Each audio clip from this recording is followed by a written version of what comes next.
This is SpaceTime Series 26, Episode 124, for broadcast on the 16th of October 2023. Coming up on SpaceTime, Australia's first nuclear fusion reactor, Earth's largest ever solar storm, and another Russian segment of the International Space Station springs a leak. All that and more coming up on SpaceTime. Welcome to SpaceTime with Stuart Gary.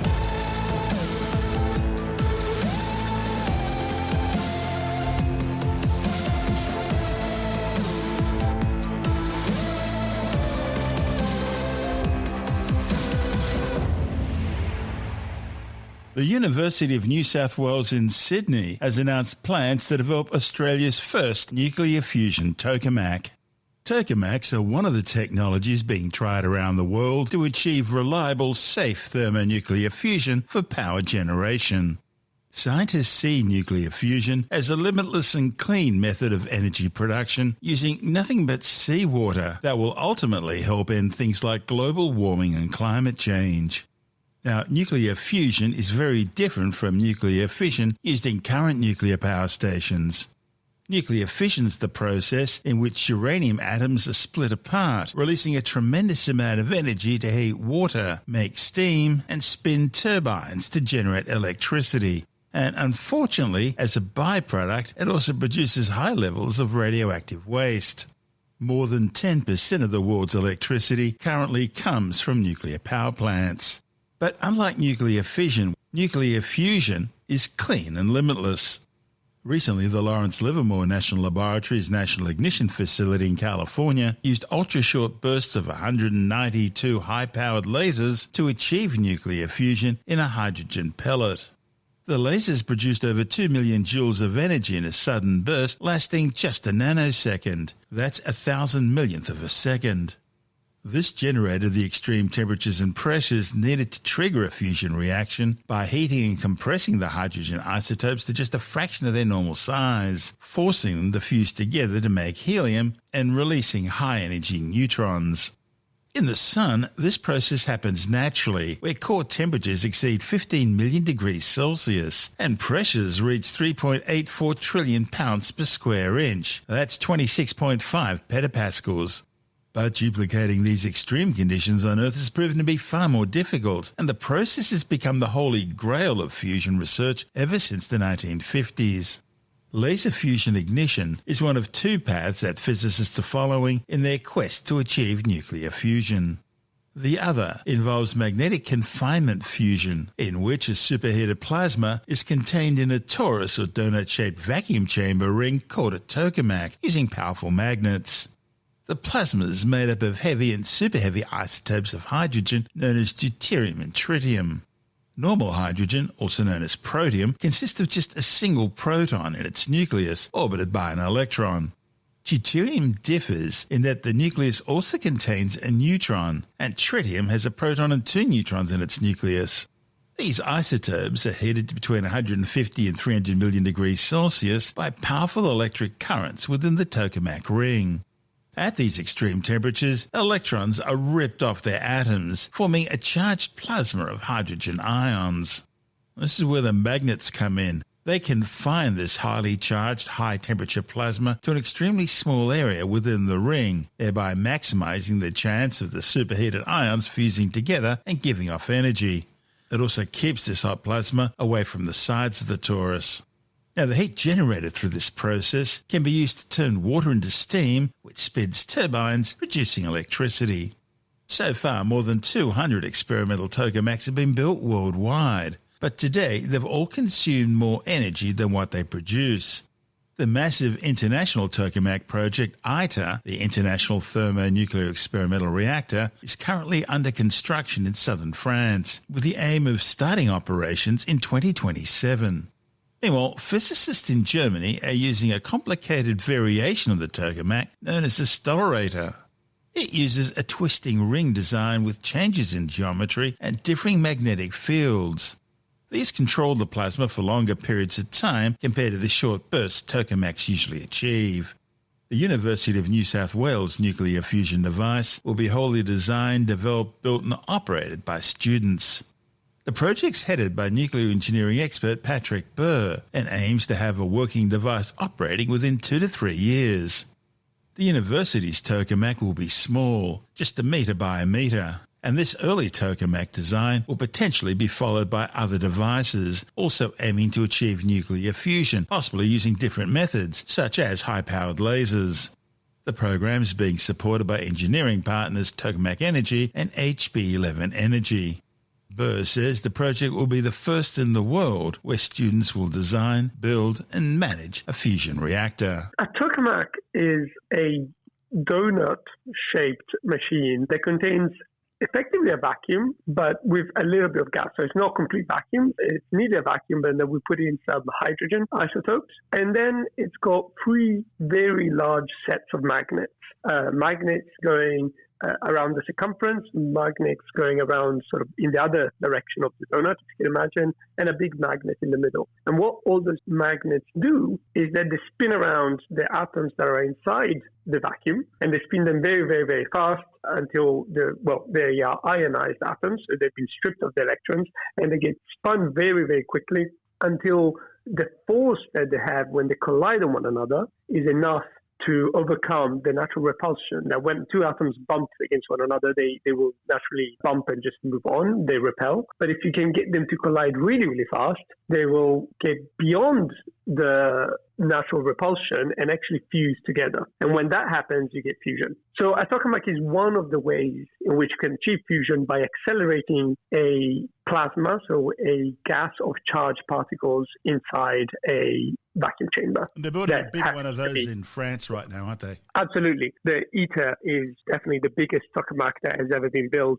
so far, though it's actually dwarfed by the one that will succeed that's called Demo. So yes, there is an international consortium. It's been built in France, but it actually involves many countries, including Australia, in fact, that everyone has been contributing to the development of that mammothal, the machine. It takes a lot of energy to run these things, but if you fuse enough hydrogen into helium, there's enough residual energy produced that there's a little bit more energy than what it takes to make that thing in the first place. And that's the aim of the exercise. Absolutely. And in fact, the point of ITER is to demonstrate that, well, we already know we can get more energy out than we put in. So fusion is really an energy amplifier, right? You need a huge amount of energy to make it go, but then you get a bit more energy out. And it is really about demonstrating the technologies, about the magnets, about the materials, about the controls, the diagnostics that will allow us to control this for useful timescales, right? How is the tokamak different from what the Germans are doing with their Accelerator design? Well,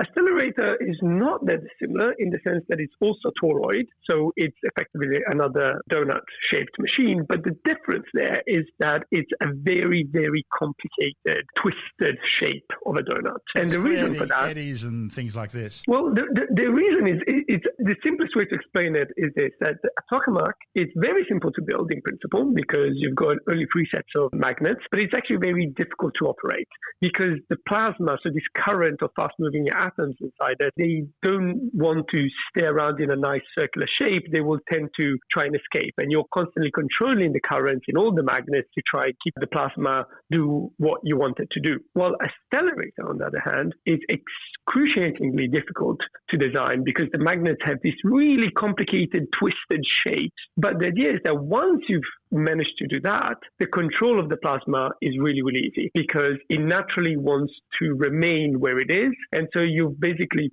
move the problem of a difficult control of the plasma to a problem of difficult construction of really tight tolerances in your magnet design. But the concept is very similar otherwise. They've recently in the United States achieved fusion twice now, but they're using a different system, aren't they? They're using one involving lasers. Yes, that's correct. Well, I should clarify, actually, fusion has been achieved many times, hundreds of times. What's really been achieved in the United States, as you were referencing to at the National Ignition Facility, is that twice they managed to get more energy out out than they put in. And that's a big, big step forward for the fusion community. But you're right, they haven't done that with a tokamak or with Accelerator. They've done that using lasers. Talk about getting more energy out. Yeah. But there is a very important point there that at the moment, they've only got a little bit out, like a tiny little bit more. The idea is that you need to get 5 times or even 10 times more energy out before it becomes commercially viable. And they've got to be able to do it consistently too, don't they? They're not just one burst. Absolutely. And that is the exact point that we're working on here at UNSW. It's about working away from, let's see what are the conditions we can achieve and how good is our fusion, to how consistently can we do it? Can we move from milliseconds to seconds to hours to days? Because in order to provide the electricity to the grid, it's no good to have energy, but only for a few seconds. You need to have energy for hours or days at a time. And there are really many, many different ways in which you can do fusion. And in fact, there are some 50 plus companies in the world all sort of racing to be the first one to build a commercial fusion reactor. And they're all pursuing very different technologies. But broadly speaking, you either use magnets or you use lasers.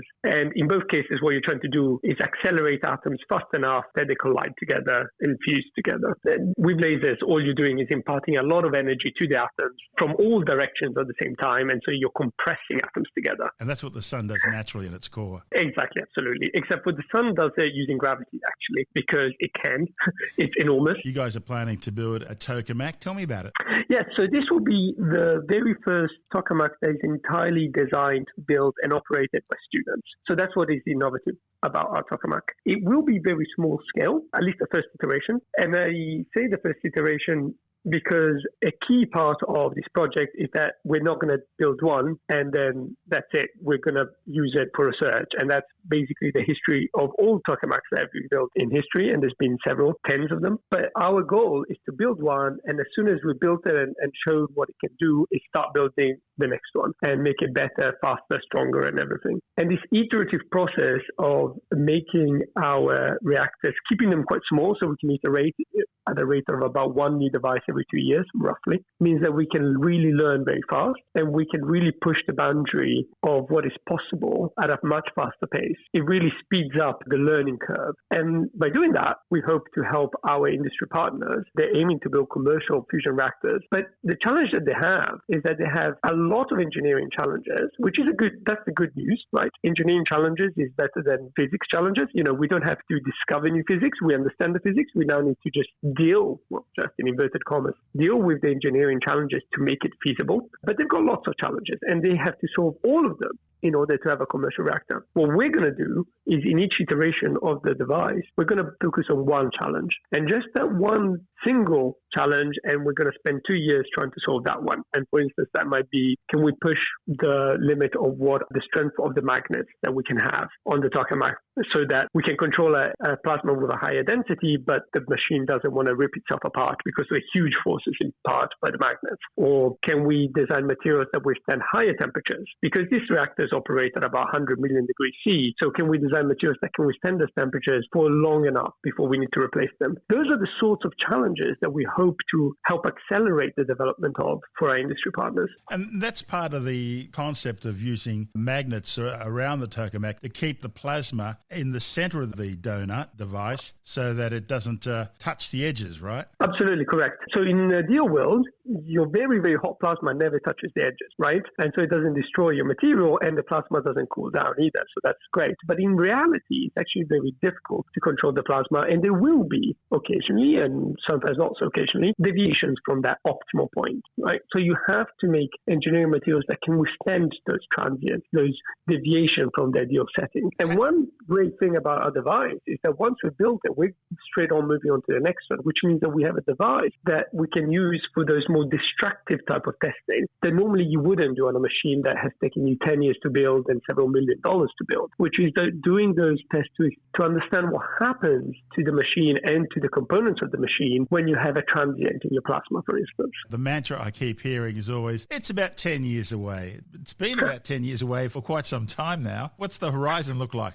Well, you see, that's, the joke that's been existing in the fusion community forever. But there's actually a joke about the joke. I first heard that when I started my PhD, and that was about 15 years ago. And they used to say, when I first heard that joke, they said, oh, fusion is 30 years away, and has always been 30 years away. Then it's kind of changed its tone, and then it became 20 years, and most recently 15, and you just said 10. And guess what? In 15 years, the goal has moved from 30 years to 10 years. I think that's a success scroll, right? So, no, but jokes aside, the truth is this. The goal does not change if the milestone that when you will achieve fusion does not change unless you invest into it, right? So if you need 30 years of development in order to make it happen and you don't put money into it, no one's going to make that development, and it's always going to be 30 years away. What's really happened in the last 10 years, and especially in the last 5 years, it's an unprecedented level of investment, not just from governments and national labs, as is historically always been the case, like ITER is the example we were talking about before. But now there are a very large number of startups and private companies that have found private investment to do research in fusion, to develop fusion machines. And I don't know much about private investors, but I do know that people don't put money into something unless they're going to return in it. So to me, this is a strong sign that the private investment sector sees that this is getting close to reality and they're going to get a return on their money in a reasonable timescale. And that's really what's kickstarting all this accelerated development of fusion, and we hope to be a part of that. Where are you going to build it? We're going to build it at UNSW Sydney in the Kensington campus, and once it's built, it will be open at some days of the year for the public to see, and we hope to also wheel it out to some of the events to show the world. Have you got firm designs? We don't have firm designs, and that goes part to the core of what we're doing. It's going to be entirely designed and built with students, but we have a parameter space in which to work in. So we know already that it will be roughly 1 meter in diameter. So that gives you a sense of scale. It's not going to be very big, and that's part of the design criteria. However, that's the device itself. You very quickly realize that everything that needs to go around it, from the diagnostics to the power sources, is really quite big. The power source itself might be about 10 times the size of the device. So that gives you a sense of scale of what we're trying to build. Why a tokamak? That's a very good question. Thank you, Stuart. Well, tokamak is the most mature technology in terms of fusion energy, but by all means, we're not set to only build tokamaks. In fact, whilst the first design will be a tokamak, we hope that we will be able to explore other technologies, in particular laser technology and laser boron-proton fusion, which is pioneered here at UNSW, and we're working with a Sydney-based company called HB11, and we hope to do some devices of that type as well. We are very technology agnostic, and we just hope to be able to help the entire fusion industry, whatever flavor of reactor design they're planning to build. That's Patrick Burr, a senior lecturer at the University of New South Wales in Sydney. And this is SpaceTime. Still to come, Earth's largest ever solar storm, and another leak in the Russian segment of the International Space Station. All that and more still to come on SpaceTime.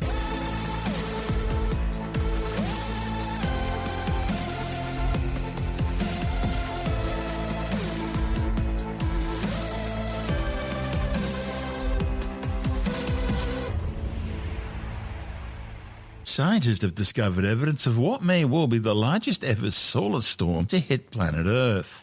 The massive geomagnetic storm was identified by a huge spike in radiocarbon levels 14,300 years ago, discovered during an analysis of ancient tree rings found in the French Alps. A similar solar storm today would be absolutely catastrophic for our technological society. It would potentially cost billions, wiping out telecommunications and navigation systems, destroying satellites, causing massive electricity grid blackouts, and hitting astronauts with high doses of radiation. The findings, reported in the Royal Society's Philosophical Transactions, reveal new insights into the sun's extreme weather and the risks that poses for the planet. The authors measured radiocarbon levels in ancient trees preserved within the eroded banks of the Durets River near Gap in the southern French Alps. The tree trunks, which were subfossils, meaning whose fossilization process has not been complete, were sliced into tiny tree rings. And analysis of these individual tree rings identified an unprecedented spike in radiocarbon levels occurring precisely 14,300 years ago. By comparing the radiocarbon spike with measurements of beryllium, a chemical element found in Greenland ice cores, the authors proposed that the spike was caused by a massive solar storm, which would have ejected huge volumes of energetic particles into Earth's atmosphere. The study's lead author, Edward Bard from the College of France, says radiocarbon is constantly being produced in the upper atmosphere through a chain reaction initiated by cosmic rays.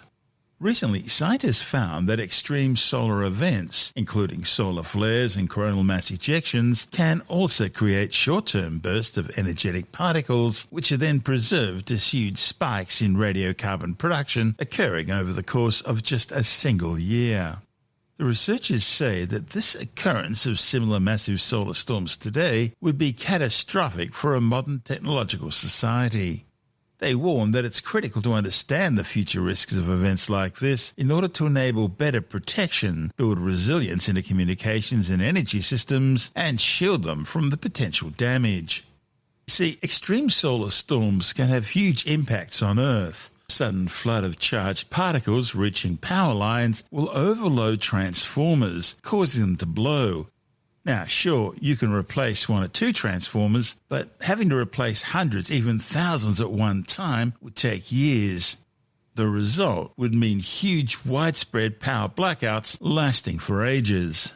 And of course, these same solar storms would also damage spacecraft, affecting global communication and navigation systems. And that can happen in one of two ways. Either the spacecraft itself can have its circuits fried, or the spacecraft's life could be shortened by expanding the Earth's atmosphere, which would cause greater atmospheric drag for an orbiting spacecraft that would cause them to lose altitude, meaning more fuel would have to be used in order to regain a higher orbit. As far as we know, 9 such extreme solar storms, known as Mayak events, have now been identified as having occurred over the past 1,500 years. The most recent confirmed Mayak event occurred in the year 993, with another one in the year 774.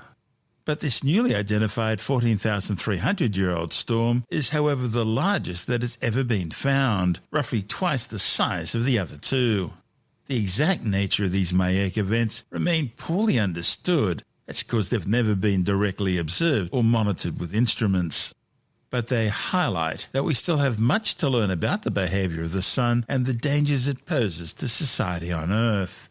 We simply don't know what causes such extreme solar storms to occur, how frequently they really occur, and if there's anything we can do to predict them.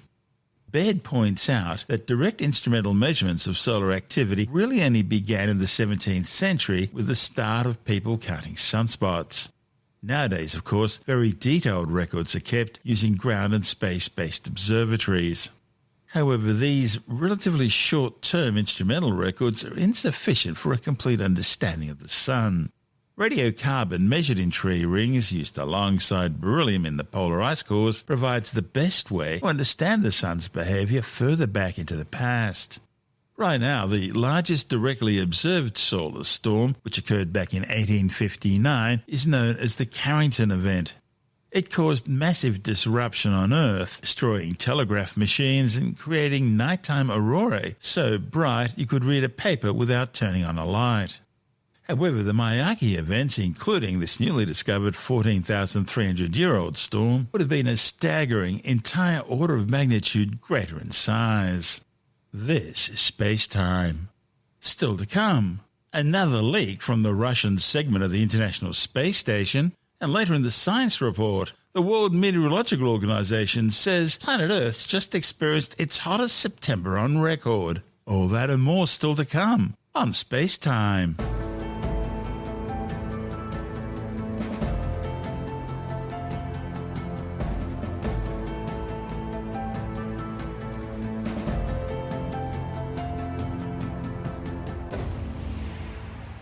The Nauka multipurpose logistics laboratory module on the Russian segment of the International Space Station has sprung a coolant leak. It's the third leak involving a cooling system aboard a Russian-made spacecraft in less than a year, and that's raising new concerns about the reliability of Moscow's space program. Similar coolant leaks hit both the Soyuz MS-22 capsule in December last year and the Progress MS-21 cargo ship in February this year, both while they're attached to the International Space Station. The latest leak was discovered when flakes of frozen coolant were seen spraying into space from the module's external backup radiator circuit during a live feed of the Russian orbital Nauka lab, and later confirmed in radio chatter between US mission control and astronauts. It took more than 10 years longer to build than expected. And after it finally reached orbit in 2021, it suffered more problems. In fact, just hours after being attached to the space station, its main thrusters suddenly began firing all by themselves, sending the entire space station spinning out of control. Crews were forced to fire other opposing thrusters in order to try and counter the effect of the Nauka thrusters, which couldn't be turned off until they had exhausted their entire fuel supply. As for this latest problem, well, the Russian space agency Roscosmos says temperatures aboard the space station remain normal despite the latest incident. That's because the module's primary radiator remained working nominally, providing full cooling to the module. When these leaks first began occurring, Roscosmos put them down to micrometeoroid impacts. But with 3 leaks involving the same equipment, that's raising real concerns about the reliability of Russian manufacturing. You see, the coolant leaks aren't isolated incidents. Air leaks venting atmosphere into space have regularly affected other Russian equipment on the space station, including a leaky Soyuz capsule which was docked to the orbiting outpost, and several air leaks in other Russian modules, some of which have been patched, but others are in such inaccessible areas they can't be fixed. And so, thanks to these Russian modules, the space station will always be leaking oxygen. And it's not just leaks. Back in 2018, there was a near-fatal ascent abort just 2 minutes into the flight of a manned Soyuz bound for the space station. That was eventually blamed on a strap-on booster being wrongly attached and consequently slamming into the core stage of the Soyuz rocket instead of flipping away. The International Space Station remains one of the few areas of cooperation still going on between Moscow and the West in the wake of Russia's invasion of Ukraine and the international sanctions which have been imposed as a result. This is SpaceTime.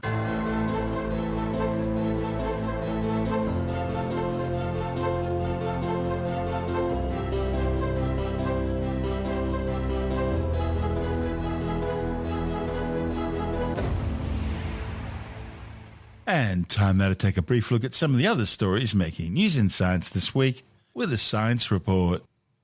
The World Meteorological Organization says planet Earth has just experienced its hottest September on record, and by a record-breaking margin.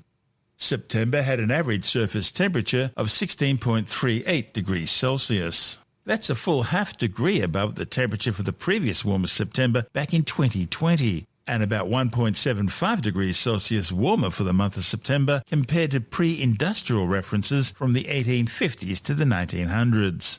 According to the World Meteorological Organization, the current extended streak of high land and sea surface temperatures is an ominous signal about the speed with which greenhouse gases are changing our climate. They say 2023 is now on track to be the warmest year on record. A new study claims eating grapes could be good for eye health. The findings, reported in the journal Food and Function, examine the impact of regular grape consumption on macular pigment accumulation and other biomarkers of eye health. Statistics shows us that an aging population has a higher risk of eye disease and vision problems. Key risk factors for eye disease include oxidative stress and high levels of ocular advanced glycation end products. The 16-week study involved 34 people consuming either 1.5 cups of grapes per day or a placebo. And the grape eaters showed a significant increase in macular pigment optical density, plasma antioxidant capacity, and total phenolic content compared to those on the placebo. Those who didn't consume grapes also saw a significant increase in harmful advanced end products as measured in the skin. The study is the first to show that grape consumption beneficially impacts eye health in humans. A new study has found that cats purr differently to what was previously thought. Cats are vocal creatures. They meow, they squeak, they screech, and they purr. From a voice production point of view, the meows, squeaks, and screeches aren't particularly special. They're sounds generated by the cat's larynx or voice box, just like the vocalization in humans and many other mammals. In contrast, a cat's purr was long believed to be exceptional. Research dating back half a century suggested that the purrs were being produced by a special mechanism through the cyclic contraction and relaxation of muscles in the vocal folds within the larynx, thereby requiring constant neural input and control from the brain. However, a new study by the University of Vienna now demonstrates that these cyclic muscle contractions are not needed to generate cat purrs. Data from a controlled laboratory experiment shows that the domestic cat's larynx can produce impressively low-pitched sounds at purring frequencies without any cyclic neural input or repetitive muscle contractions being needed. They say the observed sound production mechanism is actually strikingly similar to human creaky voice. Back in May last year, we ran a scientifically accurate story in our Australian Skeptics report exposing a pseudoscientific scam by anti-vaxxers falsely claiming that they can remove vaccines from the bodies of people who were vaccinated but later changed their minds. In other words, they claimed they could devaccinate people. Well, we cried bulldust on that. However, last month, fact-checkers from YouTube decided to remove the story, wrongly claiming that it was spreading medical misinformation and was in breach of their community guidelines. Because our story is medically and scientifically accurate, we stand by it, and we regard this as a case of putting truth to power. We say YouTube's so-called fact-checkers are wrong in fact, and so should be permanently removed from their jobs. We asked YouTube to appear on our show to explain their decision so we can better understand their reasoning and exactly what they're claiming was medical misinformation. See, we found no misinformation, and none of the medical experts we consulted found any misinformation either. But surprise, surprise, YouTube have declined.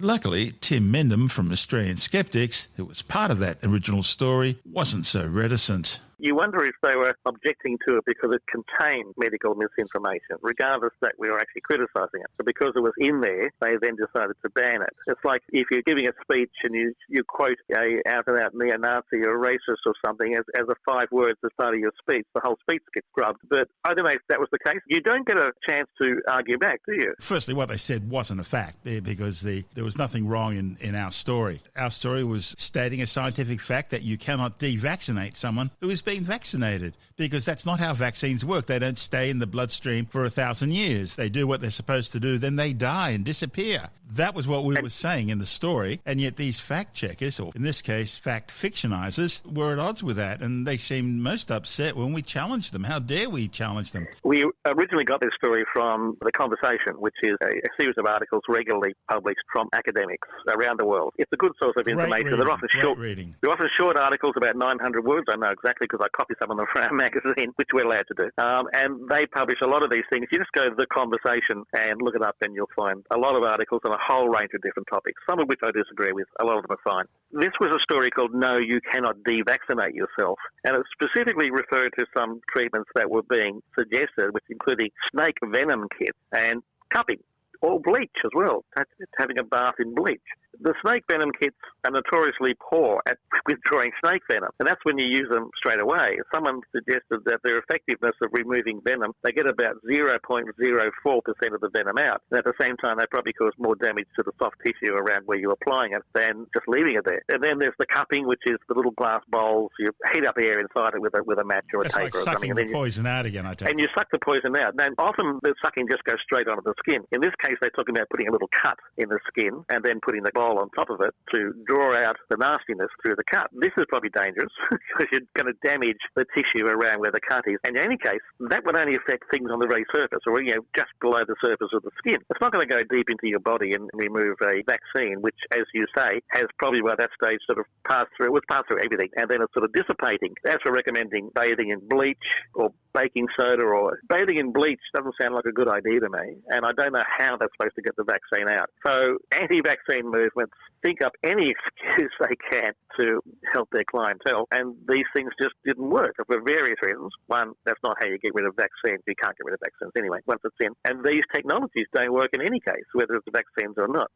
So it's surprising that YouTube would ban that story. I occasionally get banned on Tumblr because they say my images are pornographic. They're actually images of planets and things like this. But the computer sees a certain colour and it thinks, oh, this must be a naked lady. And it hears the word Venus or Uranus. Even worse.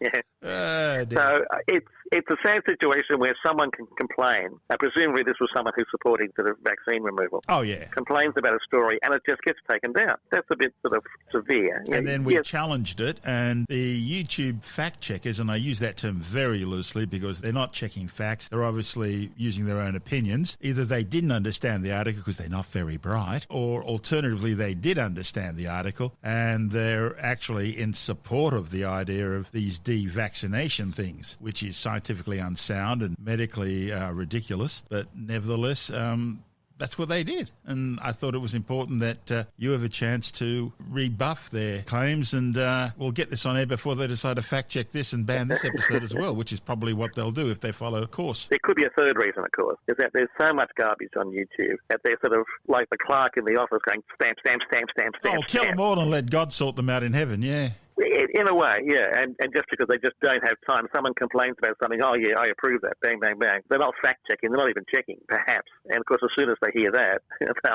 story will be wiped again. But, yes, I mean, they either don't know something or they're sympathetic or they just don't have time to check. They don't know something, then they shouldn't be making a judgment. If they're sympathetic, then they shouldn't be making a judgment. And if they don't have time to check, guess what? They shouldn't be making a judgment. Yes. So, YouTube, the ball's in your court. But it's the same applies to all the social media. Social media is so rife with phony fact checkers. Phony stuff, and then phony fact checking. Yeah, it was Meta who admitted that fact checking is simply opinion. Yeah, well, they admitted that in court. They did their research. They admitted that in court. That fact checking is simply opinion. And as we always say, do your own research. Exactly, best thing to do. It's what we do. Yeah. That's Tim Mendham from Australian Skeptics.